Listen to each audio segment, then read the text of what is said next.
Welcome to another episode of Follow the Brand TV. I am your host, Grant McGaugh, CEO of 5-Star BDM, a 5-star personal brand and business development company.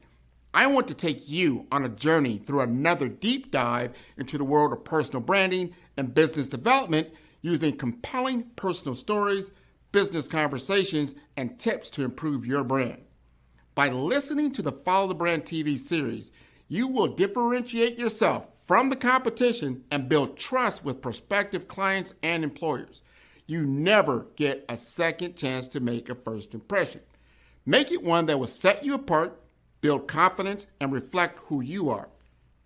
Building your 5-star personal brand is a great way to improve your skills and knowledge. If you have any questions for me or any of my guests, please email me at grant.mcgaugh@5starbdm.com. Now, let's begin with our next episode on the Follow the Brand TV.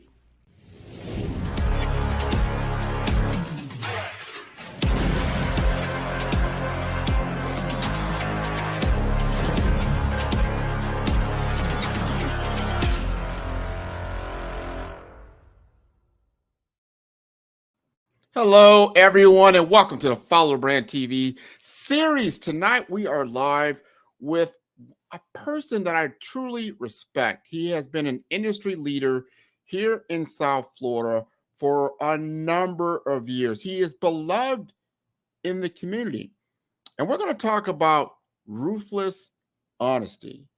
My friend tonight, Pete Delatour, went through a transformation a few years back that a lot of us can identify with, whether it was through a life-threatening disease or just life-threatening in many different ways. You could have went through a job loss, or you lost a family member, or you just had many, many challenges internally and externally along life's way. We often come across these crutch in the road, the dark time in our lives, and we are challenged to either continue in the darkness or to be a light upon our path and the path of others. So I'm going to introduce to you tonight's guest, Pete Delatour. But before I do, I want you to view this particular video episode first, and then we'll bring up Pete.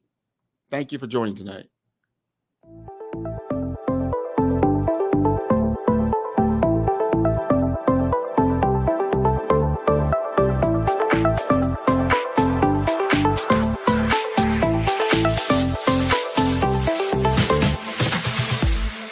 Every one of us is a visionary. You talk about that individual was a visionary and that leader was a visionary. I think every one of us is a visionary. Why? Because we're always looking to the future.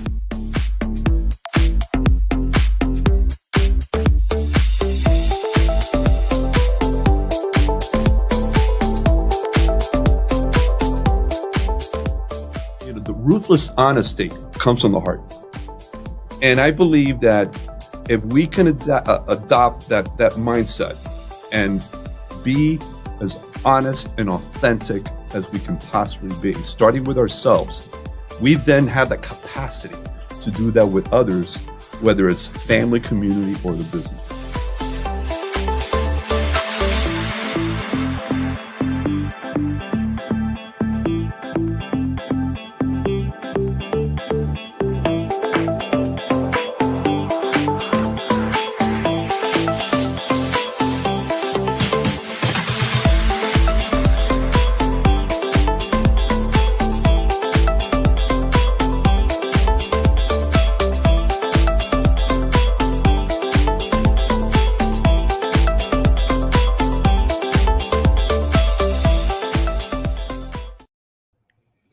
There he is. Pete, how are you doing this evening?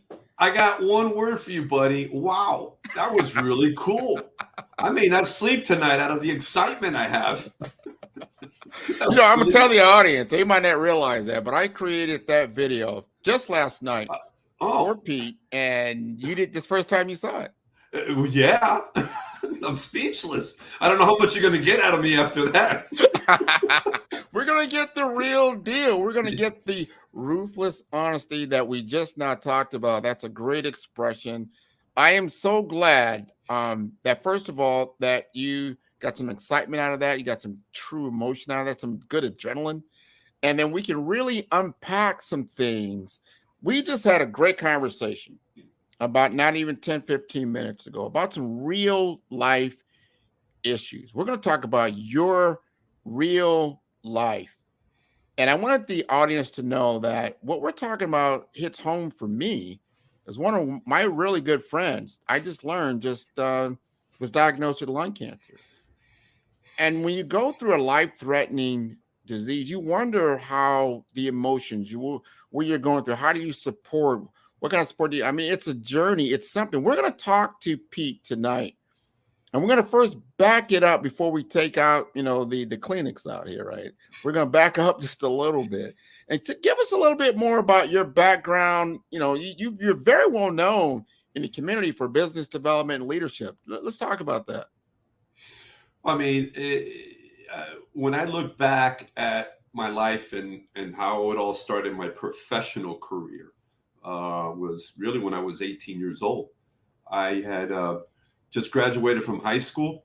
By the way, my parents were Cuban immigrants, left Cuba in the mid 1950s, moved to New York. I was born there, and then they moved down when I was about 5 years old.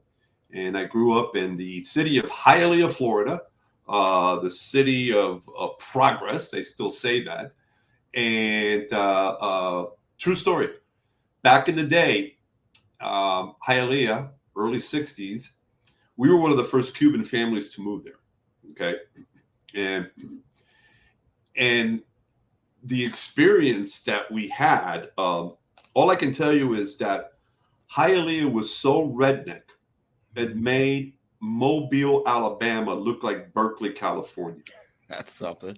That's what we experienced, as a little boy in that environment, and what my parents and so many others eventually that moved experienced. And not just Hialeah, but all Miami. But anyways, I grew up and played basketball. That was kind of like my calling at a young age, and played it in grade school through high school, and I was a good player. I wasn't great, but I was decent. And never had time to have a full-time job, or I never really thought about business or anything like that. But I had little part-time jobs during the off season, and finally I graduated from high school, and I just said, I need to get a full-time job, and because I got to make some money, and that was my that was my decision then. And then by accident, I got into the flower importing industry. And it was a young industry at the time. And I was with a company that was just one of maybe 8 to 10 companies. Today, it's over 100 companies importing flowers from Latin America and other places and distributing around the country. But I remember joining, and everything we did was on the phone. All the sales, we were selling to wholesale florists and from time to time retailers, and we're just selling boxes of fresh cut flowers. So it was like a commodity, and everything was on the phone, and everything was kind of like the stock market. It was all based on price and pushing and this, that, and the other. And I remember that my boss, so the owner of the company, within a month got married and went off on a 1-week honeymoon. And so I'm 18 years old, and I've been given the keys to the company, handle it for a week, from selling the flowers to preparing the invoices, typing everything up, to handling all the boxes of flowers, loading up in a truck, going to the airport, distributing, coming back, balancing, and doing that for the whole week. Now, what was really good is that I didn't have a lot of time to think. I just had to do, which then at that point, the doing and the implementing became ingrained in my DNA. And it's something that through today is a big part of who I am. Is I'm a doer, and I don't like to give stuff too much time thinking it over, because if you do, you talk yourself out of most things, and then you end up doing it. Sure. So I just did it, and I remember selling everything out. And when the guy came back from his honeymoon, he goes, "This is amazing. You moved out all the product." And And so I look back at that as probably the start of everything for me, because through the years and everything I've ever done, any new industry, any new project, I've had to think on my feet without a lot of resources. I've had to be resourceful and do things and just act and execute and act. And so it's been, sometimes it hasn't been a good thing, but in many cases it has. And it's I think I've been reinventing myself before I even knew what the word was. Well, I tell you, just listening to that story, you got thrown into the deep end of the pool is what we call that. Like, you know what? We're just gonna throw you in the deep end.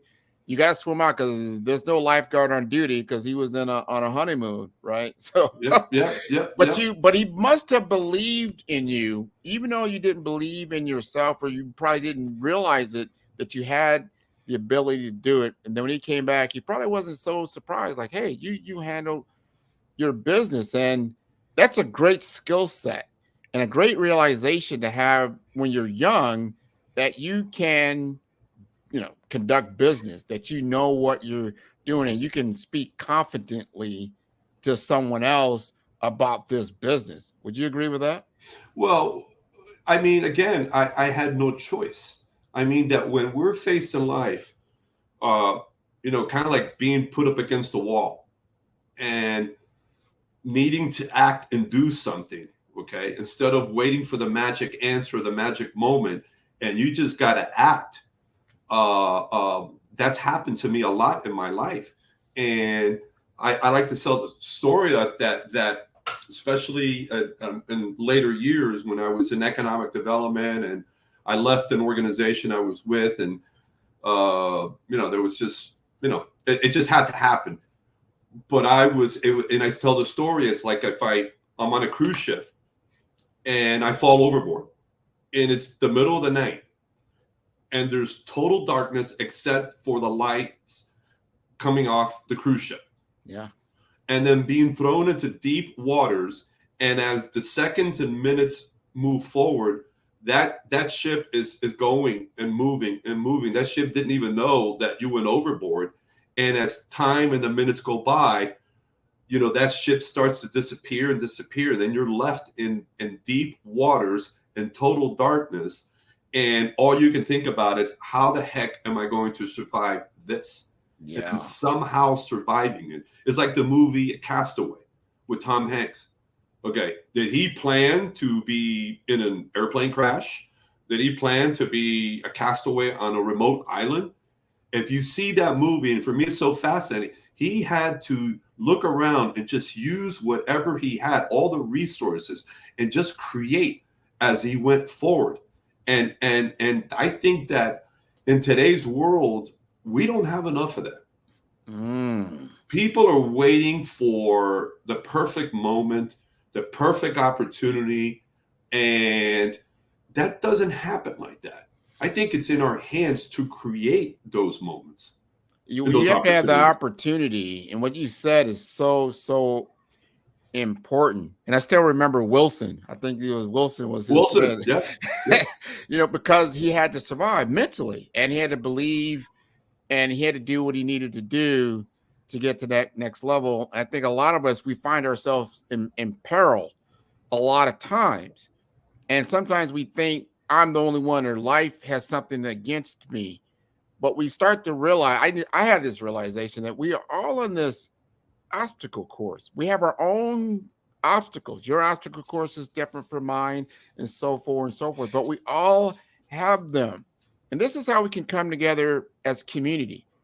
Because you can like, yeah, so remember that movie with Jaws when they sat back and they swapped stories about their shark attacks. Like, this particular wound came from this and that. We all have our wounds. We've all had these moments, but we don't always talk about it. I think a lot of times we feel, to get some ruthless honesty here, that everybody's life is perfect.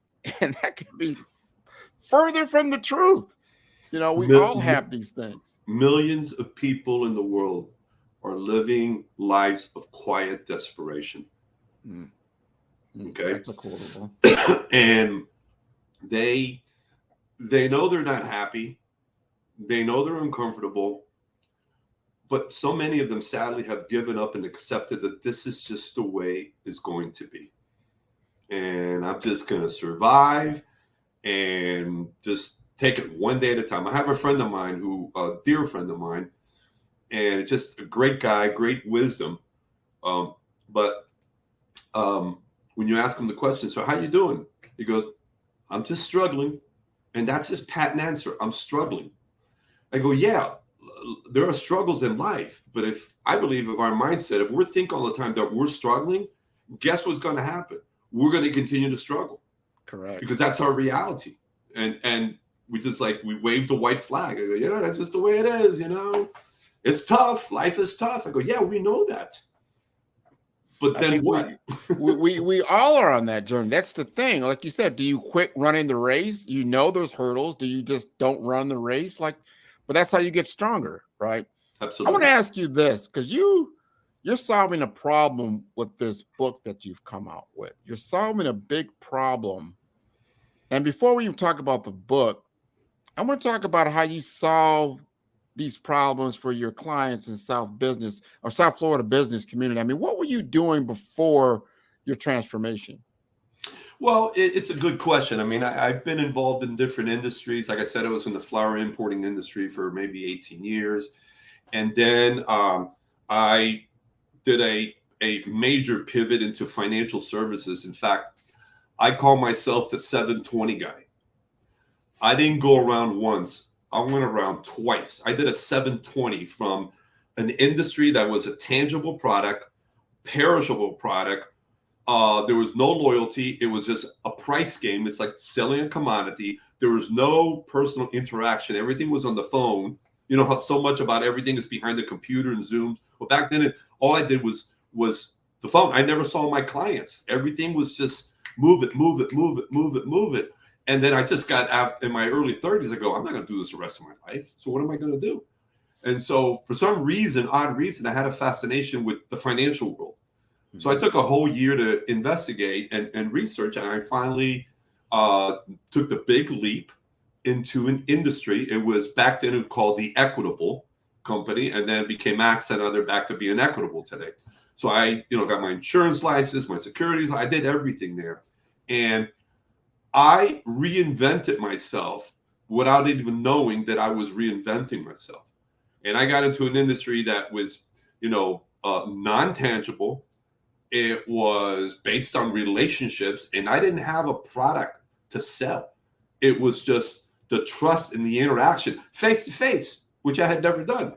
Totally. So I did the complete opposite of what I was doing. And I went forward and I did that. And I learned and I had success there.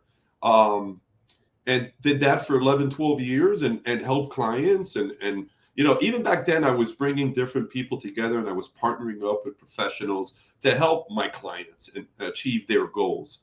I finally, I went into a personal hiccup in 2004 and went through some stuff. And then, I ended up running a new business economic development organization in the city of the Route. And what led me there is that for the years I was in financial services, I grew my business through being involved in business groups and chambers and networking. And I got a really good story to say on that, if you can indulge me for a minute. Go right ahead. About 6 months after I got into financial services, I ran into a dead end. I came from an industry where I really didn't like the social world. I just thought it was a waste of time. And I didn't like cocktail events and happy hours. It's just I did my work and I went home and that was it. I really didn't like it. And when I went into the financial services, I had a natural market I was going to tap into. But when I ran out of prospects, I was left with what now? It's 6 months later and I ran out of people. Okay. Yeah. I thank God that I was part of an organization that was really involved in the community in all the major chambers of commerce. And so I got involved. And one afternoon, I'll never forget, back in the days, remember when we had fax machines? Yeah. Oh, yeah. That eventually became just a machine to receive lunch menus eventually. Okay.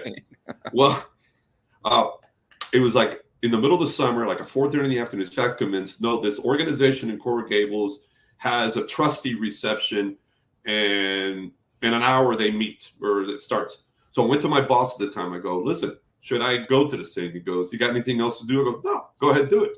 So I went to. And it was this car dealership where they had this reception in Coral Gables. Doesn't exist anymore. And it was the smallest car dealership I've ever seen in my life. And the lobby wasn't very big. And I opened the door, and there must have been like 120 people there. They're packed like sardines.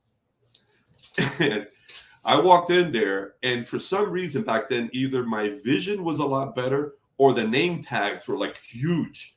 I could almost read every single name tag in the room. And then I started to look around and scan the room, and I saw 5 to 6 other competing companies in the same room. And then to make it worse, there was like 7 or 8 people from my office there. Oh, yeah. And in a split second, I said to myself, who are you kidding? What are you doing here? How fast can you get out of this room?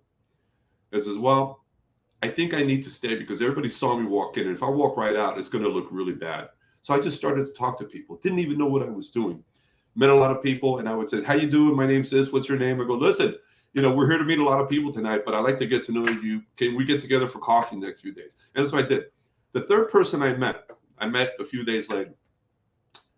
That individual never became my client, but that individual introduced me to enough people that it represented 70% of all the business I did for the next 18 months. Wow. So I said, this kind of works. Maybe I should keep doing this. So that became how I grew my business. And then I became a sales manager and I recruited agents. But then when all of that happened and I became part of this new group that started the City of the Doral, from a volunteer who was very involved and got involved with committees, now I switched hats and I became the staff. So I became executive director. So now it was about providing services and opportunities for the members and creating and networking and helping them. So that's, and it was a great 7-year run doing that.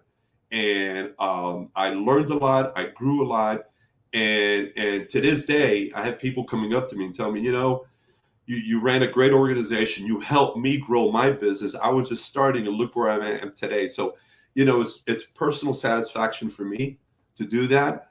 And then I got out of that. And then I just said, I love teaching. So let me start training. And I created training all the way back when I was in the flower business. I would create training programs from scratch. I was in my mid-20s. And I just created, and that's another part of me that I didn't know was there, but in later years I discovered my creativity. And I created things from scratch, and not all of them worked, but a lot of them apparently did. So that was my life, pretty much leading up to what happened to me. Well, but even before that, weren't you in media? Weren't you doing some podcasting? Well, that's right. I just one little important piece there. Yes. Yeah.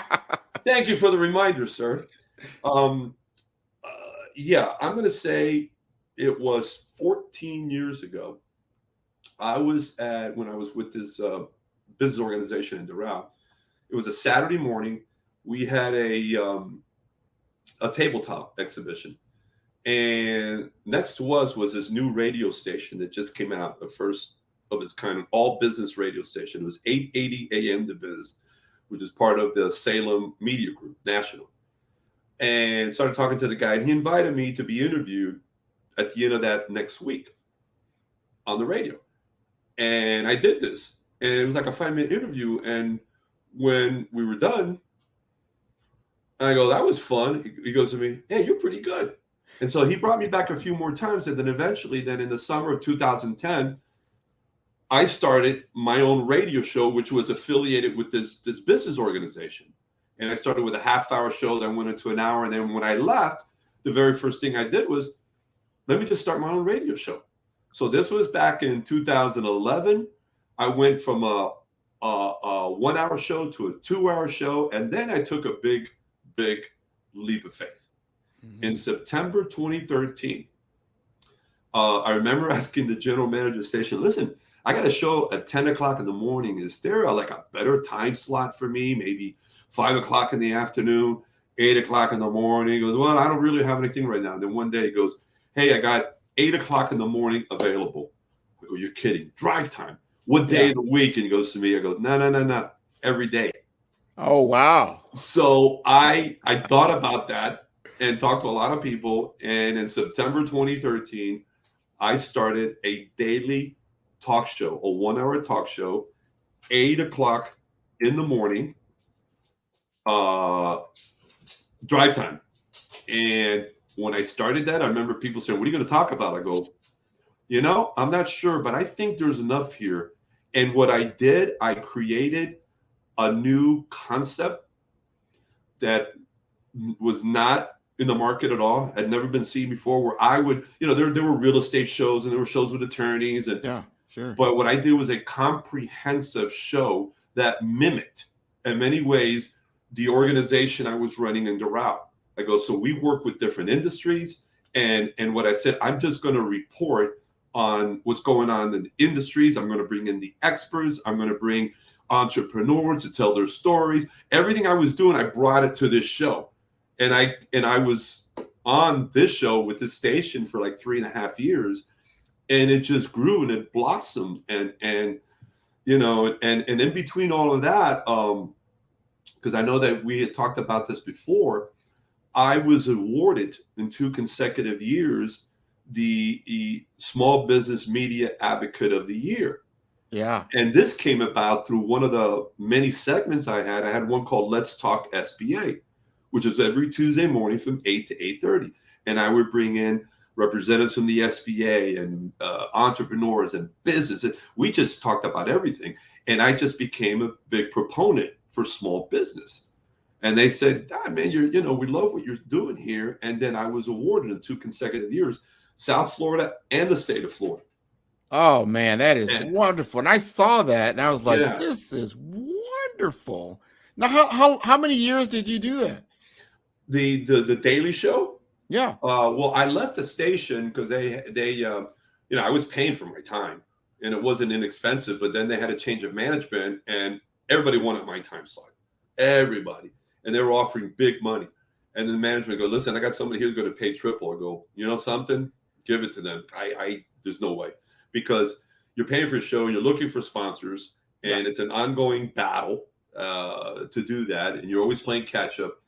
And I just said, I can't do it. So within 1 month, I started an internet station. Within 1 month. You started an internet station back 10 years ago. Actually started in 2016. Oh, okay. Got it. Well, yeah. Not a show, but a station that was running 24/7. It was called World Business Radio Network. WBRN. Nobody was even doing that back then. Very few people. No podcasts, very limited. Even 7 years ago, there was a handful of people doing that. Yeah. But now it's exploded. Now every other person has a podcast now. Right. But I was on the radio doing talk shows and interviewing people 13, 14 years ago. I've interviewed probably in excess of 2,500 people during that time, locally, nationally, and globally. Yeah, you made a big name for yourself. And if you can imagine what I've learned and what that experience was like. Well, we're going to talk about. Yeah. Well, first, what we're going to do, we're going to go for a break because we're at break. But when we come back, as you now told us the before, right? Now we're going to get into the change, like what was happening, lead us up to the point of realization for yourself. And then, take us through how, that after effect, where you are right now, like in your life's mission, because man, I've already intrigued by your story, talked about your chutzpah, right? I'm gonna get up and do it. I'm just a doer, and how you, and I want everybody to hear this. I talked to so many different people about networking and digital networking and social networking. Like, no, I don't want to do that. I think it's a waste of time. Man, you framed a story like you had that frame, that mindset, and then you tried it, and look at the success it brought you and how that guided you along life's way to where you became, this world-renowned, award-winning broadcast host. Isn't that amazing? it's crazy. And I look back and I said, really, what have I done that's that big and that important? I mean, I'm just doing what I think I have to do here. So apparently it's done some good. No, you were a pioneer of your time and still of your time. We're going to go to break, and then we're going to come back, and we're going to talk about your transformation.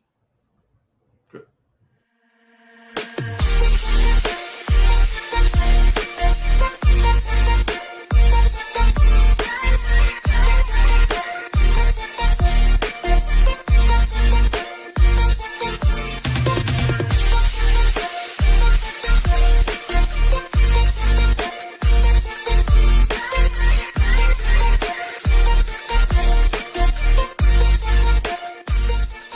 It was never my intentions, I would say, to necessarily envision myself as being the senior vice president of audit and compliance when I first got here. But one thing was always, kept me, I guess, progressing through life is always putting my best foot forward.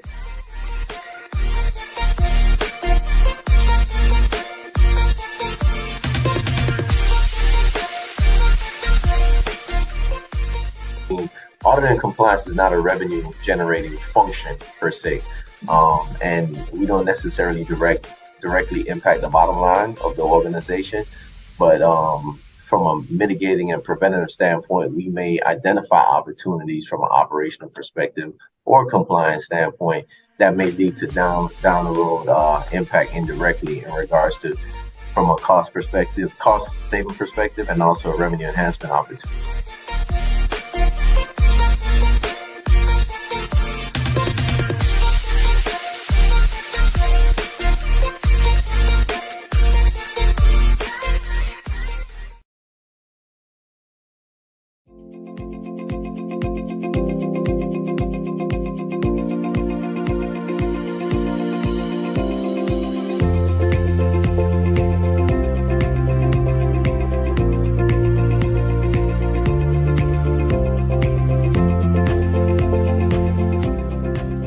You're working on that type of scenario, the relationships are so key that you have the relationships of the people you are, your team, and the relationships you can establish with the people you're trying to come together with.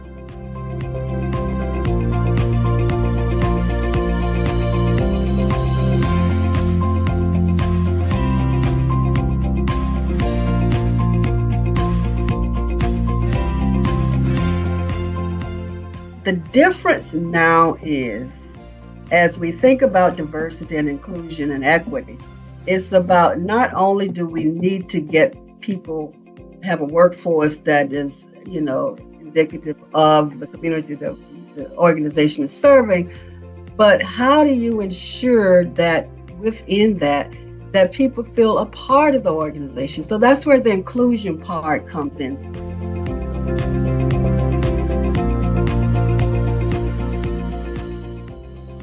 Well, I think it's both exposure and experience. And you can't get the experience if you don't get the opportunities.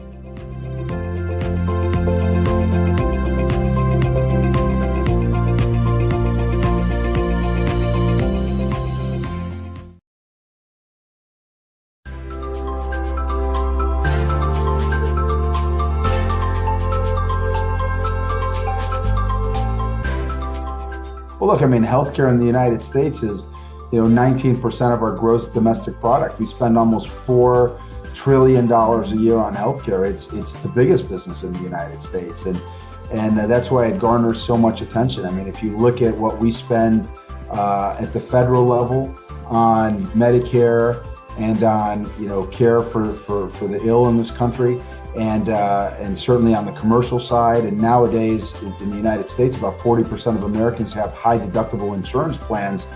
It is a big business, and I would tell you, Grant, that it's a big business that we need to get better at.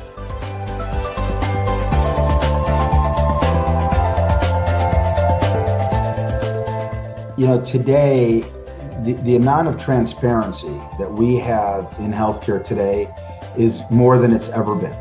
So when it comes to things like being able to get online and look at provider ratings commentary on experience, those types of things. We have more of that at our fingertips today than we did 10, 15, or 20 years ago.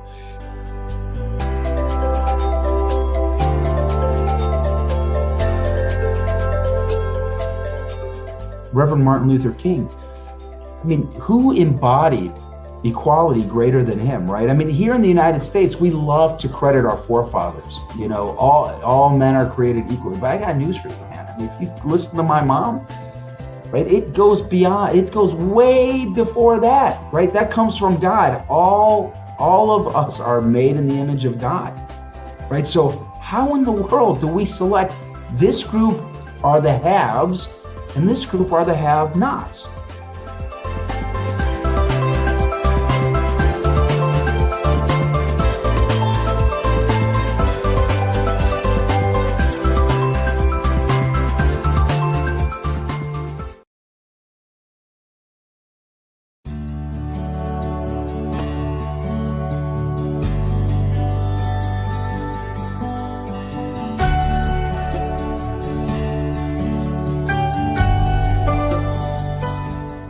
If you can figure out a way to network, connect, create, and get your 5 to 10 minutes of FaceTime, they're happy to receive it. I'm happy to receive it.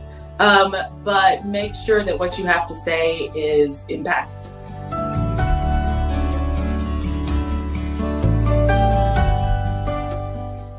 Community is what raised me. A song that said, you can do anything regardless of where you're from, regardless of where your upbringing, we support you.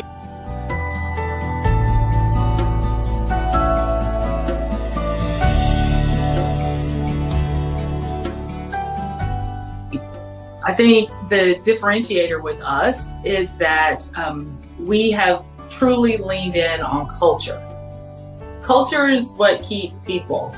Something that I learned very early in my career, thankfully, is that if you're always chasing a higher salary or you're always chasing a title, you're gonna find it. If you go out looking for a higher salary, you're gonna find it. If you want a bigger title, you're gonna find it. But culture and the way that you feel when you step into the hospital, the way that you feel when you step into your workplace, that you're not gonna find everywhere.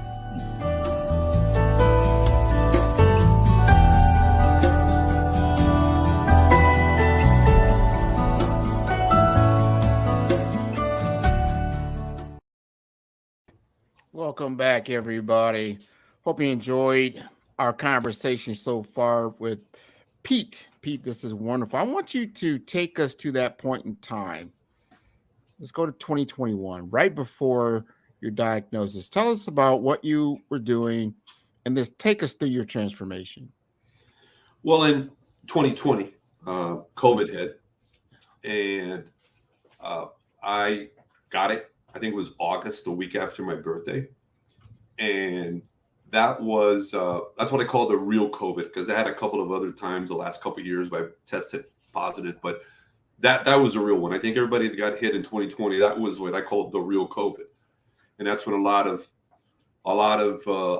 great people passed away and all that. But I remember getting in, and the good news is that you know, it wasn't as bad as others. And I think I was like 4 weeks, more than anything else, after the first 7-9 days where I had a little fever and I had all these, you know, I couldn't taste my food, but, you know, and I went through just being very sluggish. And then finally I got out of it, beginning of September, and everything was great. At the end of 2020, I started to feel some pains in my legs. Started my left leg, started feeling my right leg, and my wife and I traveled between the holidays, Christmas and New Year. We went to Nashville, Tennessee, you know, change it up, and, you know, and we spent about a week there. But I remember the whole time I was there, especially getting up in the mornings, it took me a while. Just walking, I almost couldn't walk. I'd had to kind of warm myself up, and that was the whole trip. I was going through that, going in and out of Ubers and trying to, everything was painful, just moving. And I tell the story in my book. But when I got back to Miami right after the new year, I spent about a month. I sleepless nights, the pain spread to my arms. It was really bad. Yeah. And finally I went to see a doctor, ran a bunch of blood work, and they did a bunch of things, including checking my PSA, because there was, one of the symptoms of prostate cancer is pains in your legs. I go, let's just go ahead and do that. So they ran a bunch of tests, and I was diagnosed, and I went to see, a rheumatologist because my blood count was very elevated. So I had something called polymyalgia rheumatica, which is something that could hit anybody over 50 years old. It's kind of a distant cousin of lupus, and it's arthritic. It has all that stuff. And I started to take some medication for that. Within a few days, I started to feel like almost 100% better. And I go, I'm out of the woods. This is great, But along the way, I get the blood work results from my PSA.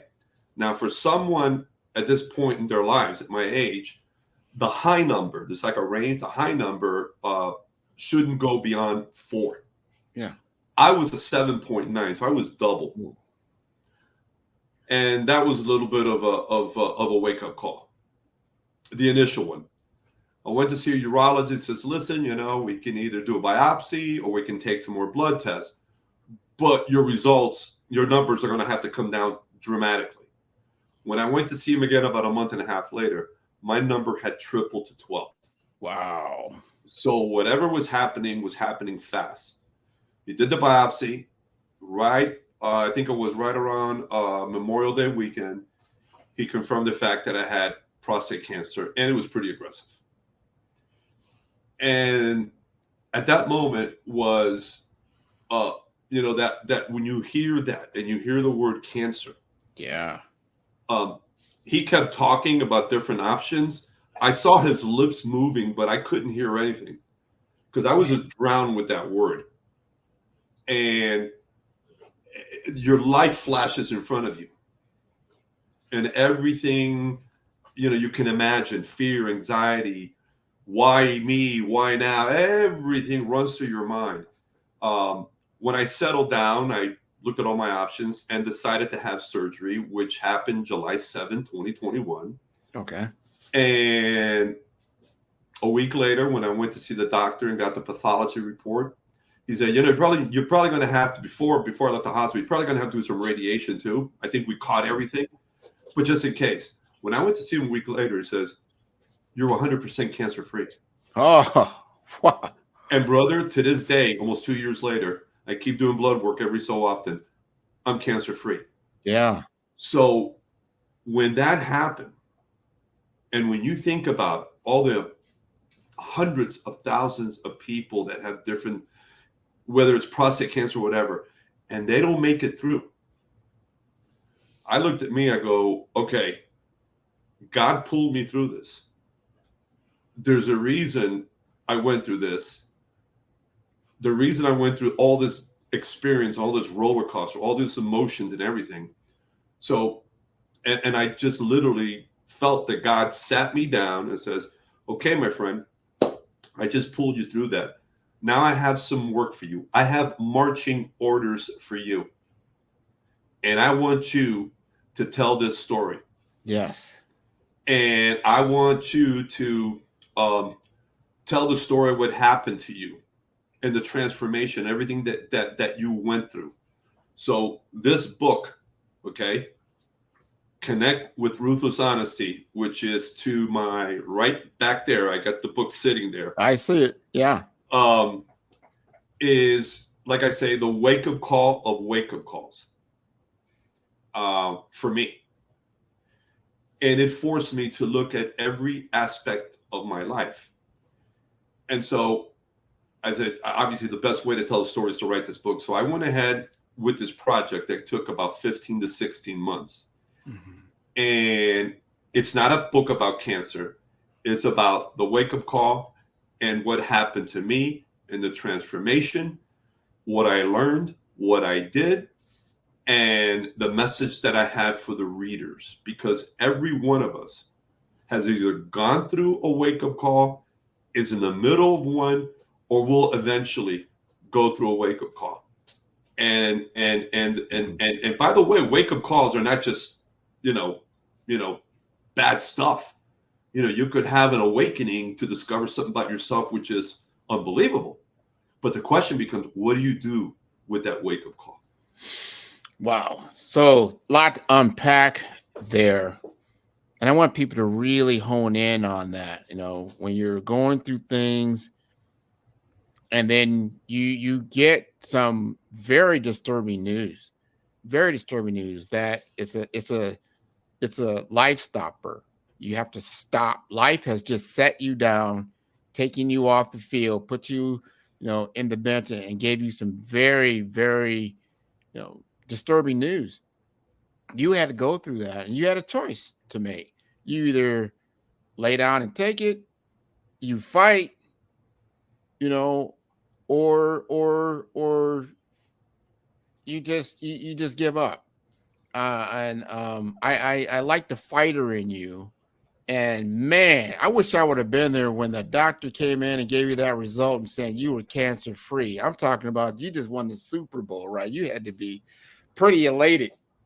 Well, I got to tell you, all along the battle, I mentioned a little while ago, my wife Jacqueline, who was with me through everything I just mentioned, the COVID experience, dealing with this other issue, and then the news of the cancer. And just every step of the way has supported me beyond words. And especially when I had the surgery and the post-surgery and she has been the catalyst. And remember I said before, I was the guy that spent years and years talking about writing a book, and then this happened. And then, she was there and says, I want you to finally do this. Yeah. And I'm going to support you in any way I can, so that you can, because you got to tell this story. And so, I thank her. I thank my brother. I thank my brother Phil, who had just finished writing his own book, and many, many others who encouraged me through the journey of going through the prostate cancer, and then of course then the writing of the book. And so today, it's published, it's out there, and it's funny because when you write a book and you go through it and you go through the editing process and you go through all that stuff, and every author goes through this, and then when it's done, it's like there's that's it, man. You got to put it out there. How much are you going to perfect this thing? And so you put it out there, and it's like, is anybody going to like this? Is anybody going? Am I going to just make people put this book down after 1 or 2 pages? And I got to tell you, I am humbled, and I've been humbled so many times in my life. I'm now humbled by the feedback, the early feedback that I'm getting from. I think you're going to get enormous feedback as this information gets out, and that's one of the reasons why we're doing this show tonight. We're going to get this information out. We're going to go for a short break. We're going to come back. We're going to talk about your launch, where they can get the book, and all the other information that you've got going on, because this week is launch week. You got it, brother. We want to make sure that we get that out there. So let's go to break, and then we'll come right back. All right. 5-Star BDM, Brand Development Masters, is a professional consulting and advisory group keenly focused on business development services for the small to mid-sized business and entrepreneurs. Although every business is unique, they often share business development challenges that can be addressed through smart branding. Services include process improvement and operations, digital strategy and transformation, business intelligence, digital marketing, and personal branding. Our business and personal branding company has helped a number of professionals and organizations to optimize and grow. This results in more business, more opportunities, better reach, positive outcomes. Visit www.5starbdm.com today to learn more. Are you looking to improve your LinkedIn profile and reach a wider audience? Social selling is an effective way for you to generate leads and close deals. But it does have its challenges. Some common problems we saw with social selling include lack of visibility. If your profile is not optimized or you're not actively participating in groups or sharing content, it can be difficult to get noticed on LinkedIn. Number 2, lack of personalization. Some businesses struggle with personalizing their outreach and messaging, which can lead to low response rates and a lack of engagement. Also, difficulty targeting the right prospects.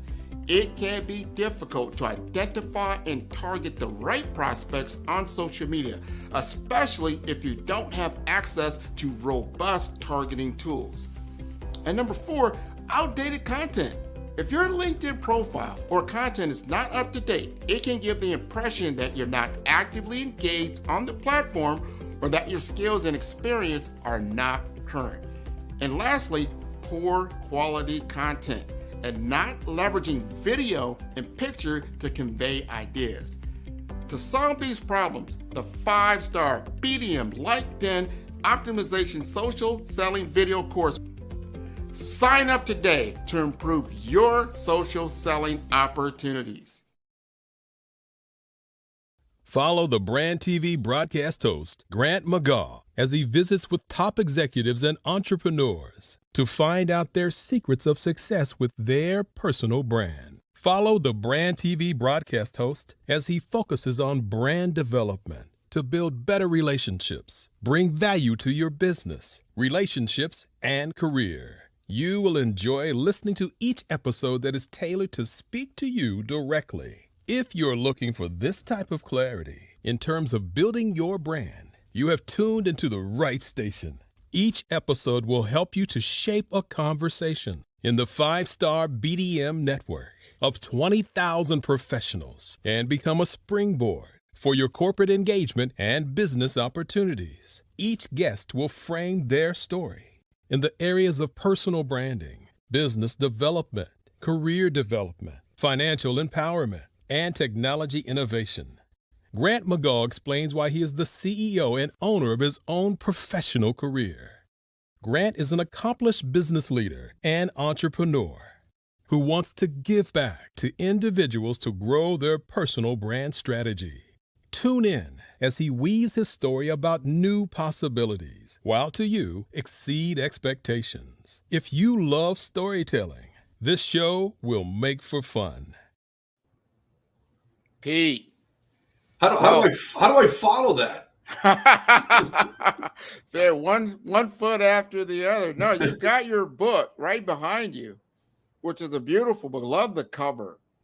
And can you grab that book? Is that far away? Can you bring it up to the? Well, I just happen to have another one right here. Oh, well, that's even better. You know, Yeah. he's right there. I got 5,000 copies of my books in my room. No, I'm kidding.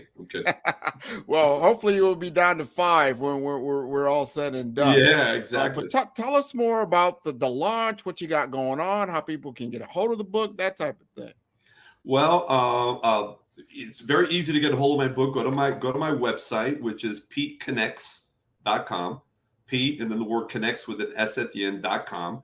You'll go right into my website and you'll see the front cover image right when you get in there. You click that, it takes you right to Amazon.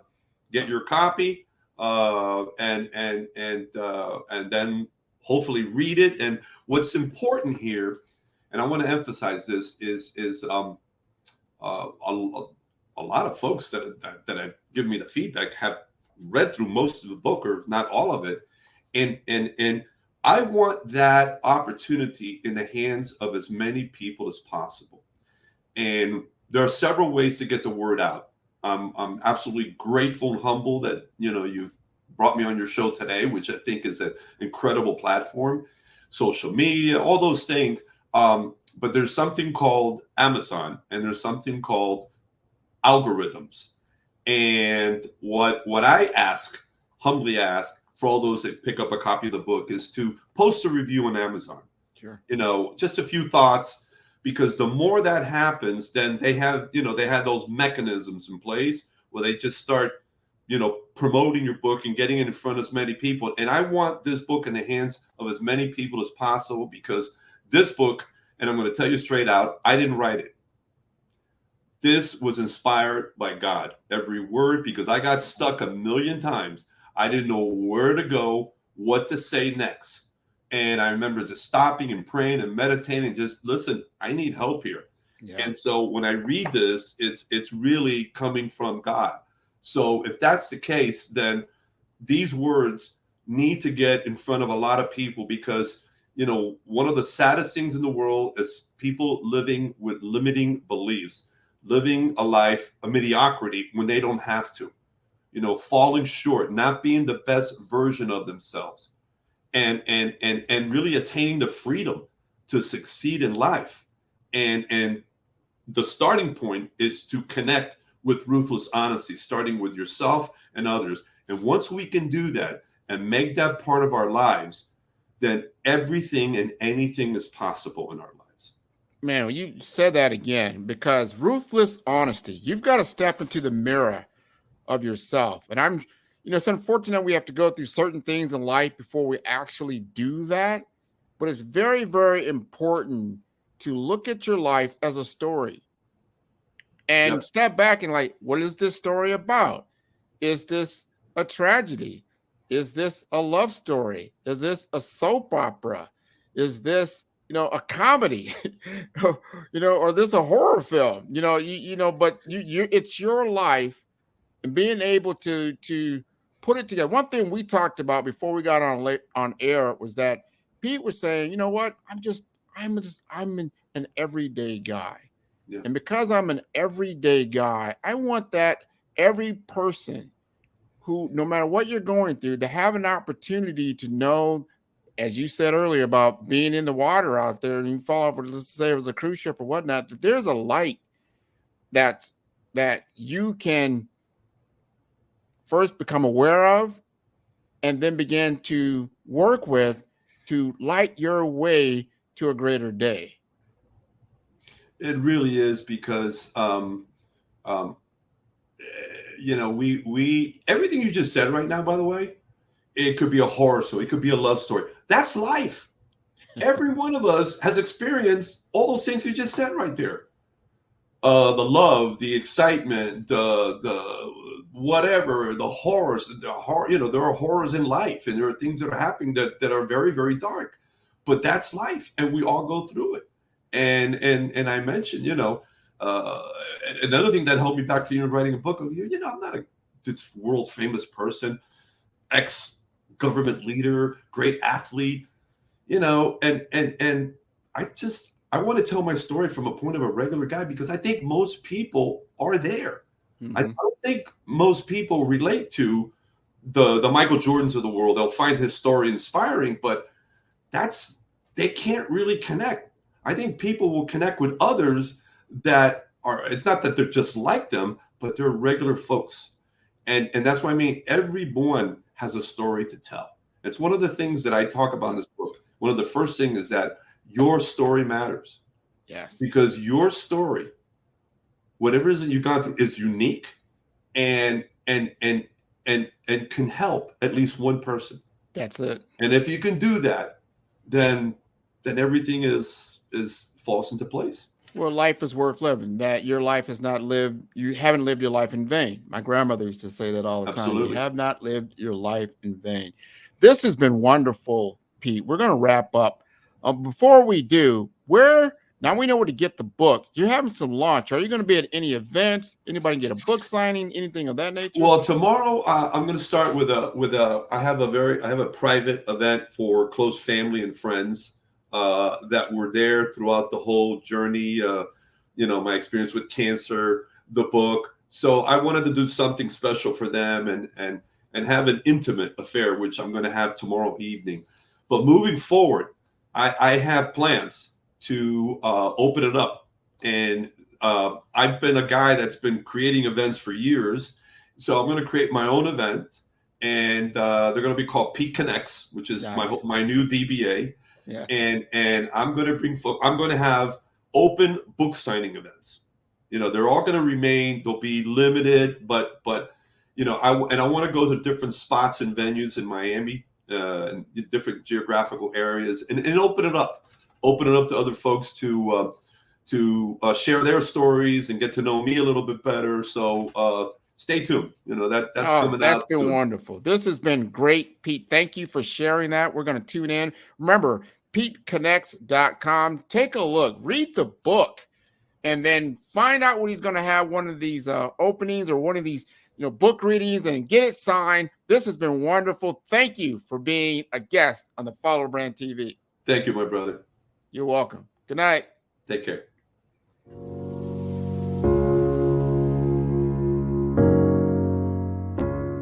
But it was Haynes Rice who said to me in 1975, Cliff, there's a real future in health law, and you ought to check it out. Now, and I will tell you, in 1975, there was no such a thing as health law.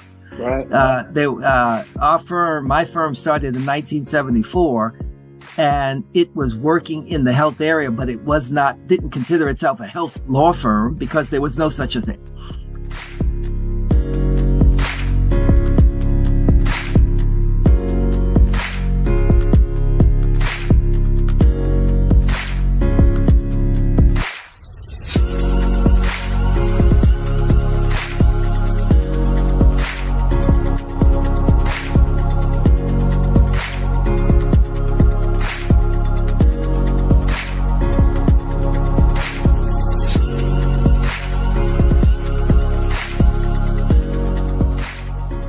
I'm working on now is how we combine health equity and value-based purchasing in the Medicaid space so that we create incentives for people to address the issues about which healthcare, health inequity exist.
Hey everyone, it's Grant McGaugh, CEO of 5-Star BDM and host of the award-winning Follow the Brand podcast and TV series, where I help you to build a 5-star brand that people will follow.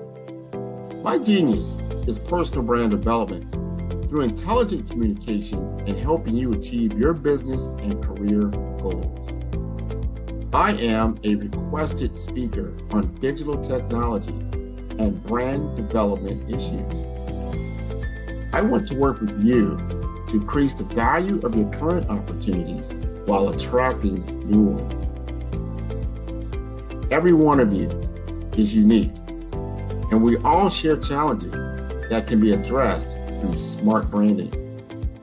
As a super connector, I work with you as an executive coach to guide you along the complicated business and career development road, providing the enhancement tools and information you need to succeed.